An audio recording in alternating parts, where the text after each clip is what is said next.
Now this horse here, he shoulders really, really bad. He's got a bad habit about throwing that shoulder in and kicking his hip out. So this is one of the major workouts that we do with him. Keep him focused on me and keep himself checked up. He likes to get a little hot too, as you can tell. And it helps to settle him back down and keep him from getting too hot. But see, he's still not wanting to listen. I'll go and back him back up again. Make him rethink it, settle for a minute, and then start in. When I come in, I put my inside foot in, make him bend their rib cage up. You can tell he's not quite listening and turning it like I'm wanting to, so I'll just go ahead and take him right back around that barrel and correct the issue right then. Make him go in, make him turn it the way that you're wanting him to before you let him go on. Another thing I do, I think this is the video I do it, I'll bring him up and I'll stop him. Have him back up, but just let him settle. And as a little bit of a reward, I like to use my girth. Instead of cramming cookies in their face, I'll go ahead and get off, uncinch him, let him breathe for just a minute, and then I'll cinch him back up and get back on again and continue on through the pattern. But it's also one of those things, it keeps a horse guessing. If you keep things where you do the same exact things over and over and over again in the exact same place, he's going to learn that that's when it happens, and it's not going to do anything to keep him focused on you because he's already going to know the routine and outthink you. See, I'll get back on. He's turning a little bit and trying to walk off. He knows better than that. I'll go ahead and get on, and I'll make him get right back where I had him when I originally stopped him and just continue on through the pattern like I was. Now, I like to, if you'll watch my outside foot, I'll put it back there in front of that back girth and back him up and keep his hip tucked in. I have them back up and cock their hip over. It teaches them to cock and keep that hip pushed up in there during the turn so they're not going to get loose in the back end of them. He's still wanting to get a little bit pushy, but I just stopped a little earlier. I'll back him up there. You'll see throughout this video, nothing is ever the same. I don't like to do, major things in the same place over and over.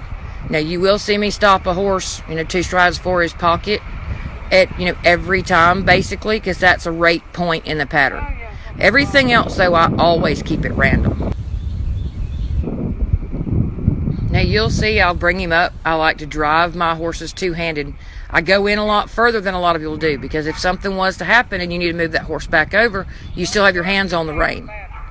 But I'll back them up, let them settle down and think. When I come in, so I'll put a little bit of weight on my outside stirrup to keep myself balanced, and I put my inside foot in the middle of their rib cage, help them bend their rib cage and tip their nose.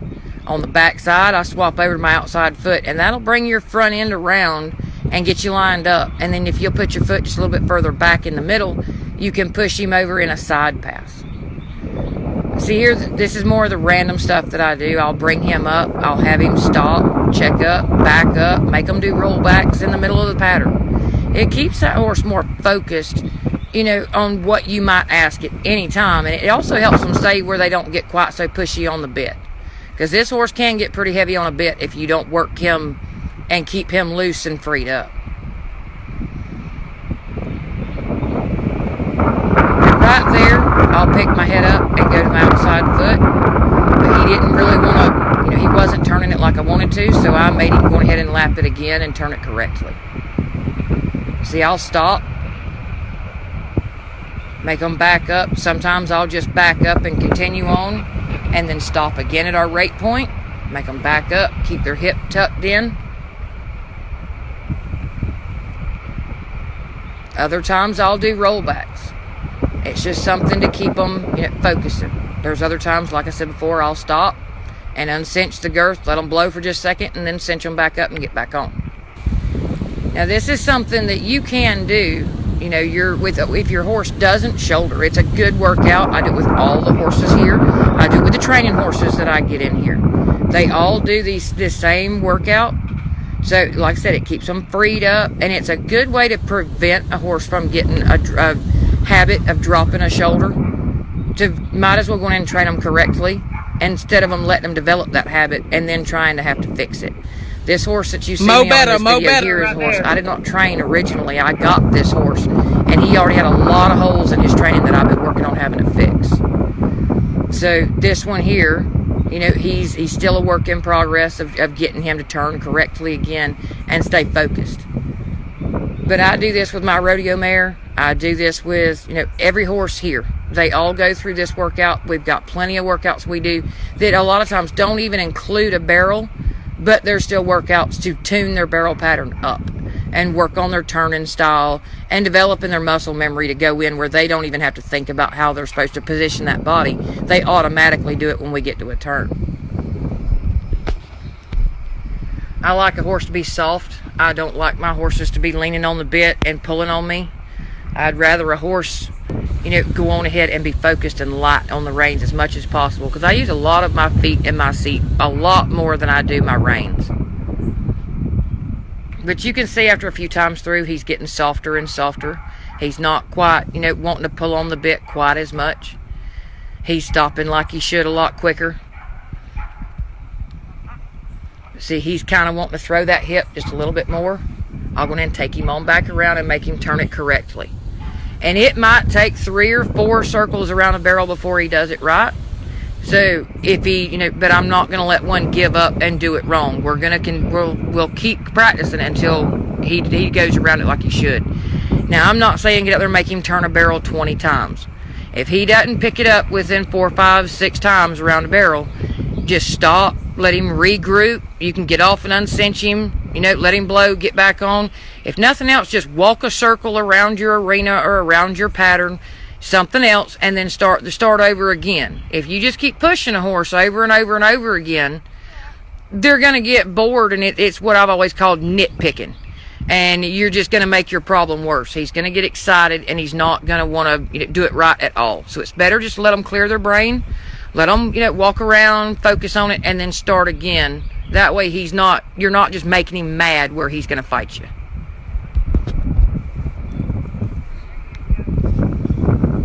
See, I'll use my outside foot and slide those horses over. I don't like to use my reins to pull a horse to get straight up for his next one. I'd rather use my feet to guide him over where he needs to be instead.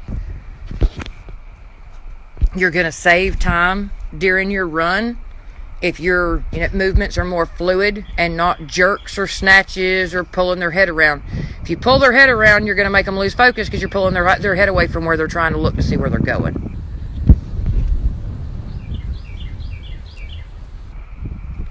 See, he's turning better. He's not trying to swing quite as much anymore. And like I said, it just keeps them freed up. I don't like to have to get on a horse's face to make him stop and rate. I like to teach my horses that when they feel my weight drop in that saddle where I really start to set deep, that's what cues my horses to either stop or check up and get in position. You know, that's just, see, he didn't quite want to do it the way that he was supposed to. He got a little bit of trouble, so I just take him back around, make him do it correctly. Let him settle a minute. That way he doesn't get too hot. You know, I call it hot when they get a little bit antsy and excited. So, but that way, just let him focus. That way he has a chance to go back and do it correctly. And he's not distracted by, you know, getting in trouble. It's a lot better to let one think for a minute so he can do it right than just go straight out of, you know, getting on to him for a second because he wasn't doing something. If you just go straight back into it instantly, he's too focused on, you know, you getting on to him than he is doing it right.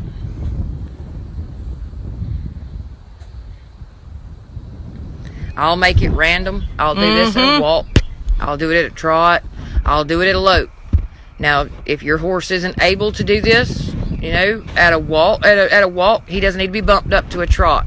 Once you've got him soft between your hands again, and he's listening, and he's waiting on you to tell him what to do next, then you can bump him to a trot and get him that way. When he's good at a trot and he's doing it like you're asking and he's not getting excited, then you can bump him to a lope.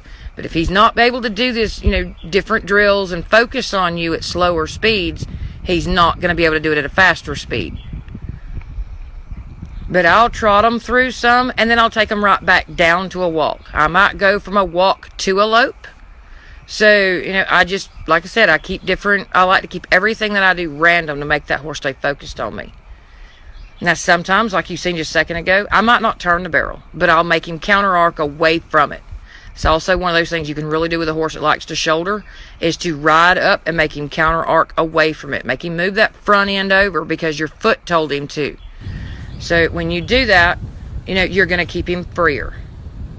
Now this one here, I'll throw in one where I'd pick him up and let him get a little bit of speed to it, of just to make a practice run, just to show you how, when he comes back together again, they really go to listening. And this horse gave me a practice run like he was supposed to. He didn't dive in too soon. He didn't throw his shoulder out. He gave me a really good practice run this trip.